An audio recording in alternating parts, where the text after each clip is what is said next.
Désormais, je vais vous partager beaucoup de vidéos pour vous expliquer toutes les procédures d'immigration et ce qu'il faut éviter, comment faire pour ne pas se faire arnaquer.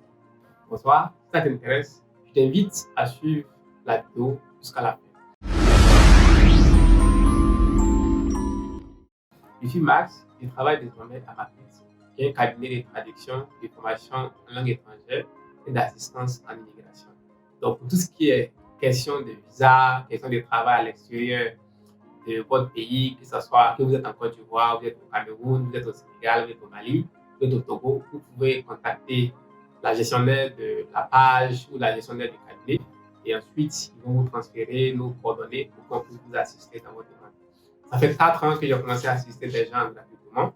J'ai assisté beaucoup d'étudiants, j'ai assisté des travailleurs, mais désormais je deviens maintenant professionnel, donc ça fait un plus à mon background. Donc je vais vous demander souvent de me payer pour certaines procédures quand c'est très compliqué et pour certaines procédures, je vous assiste gratuitement.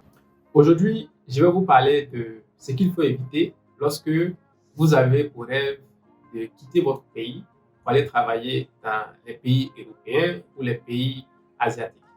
D'abord, si quelqu'un vous demande de lui donner de l'argent pour avoir un visa, c'est un arnaqueur, vous ne devez pas lui faire confiance parce que seules les ambassades et les consulats sont habilités à vous donner un visa.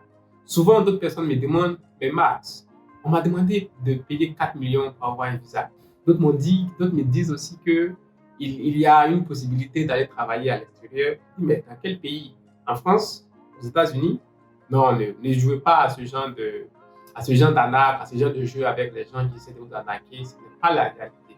Si c'est pour le Canada, souvent c'est bien parce qu'au Canada, il y a plus de 8 types d'immigration, telles que l'immigration permanente, où tu peux aller, tu quittes ton pays complètement pour aller travailler au Canada avec toute ta famille. L'immigration temporaire, où tu peux aller travailler en CDD, même en CDI, et puis après avoir la nationalité, tout ce que tu veux. Et il y a aussi des possibilités pour se former, peu importe ton âge, si tu es 50 ans.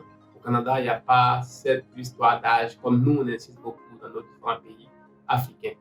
Et donc, il faut éviter de donner de l'argent à quelqu'un pour faire une demande de visa pour te donner. C'est mieux s'il y a un cabinet qui est très sérieux, il faut l'approcher pour qu'on puisse t'assister. Mais avant de choisir un cabinet, je vous dis tout ce qu'il faut pour la demande de visa, tout ce qu'il faut éviter, tout ce qui est comme arnaque, tout ce qui est comme papier à vérifier. Je vais vous donner tous ces détails-là. Donc, désormais, je vais faire l'effort de me rendre beaucoup libre pour que chaque semaine, vous puissiez bénéficier d'au moins une vidéo, d'au moins une astuce pour pouvoir faire librement vos demandes de visa, pour pouvoir faire librement vos recherches d'emploi. Je suis là.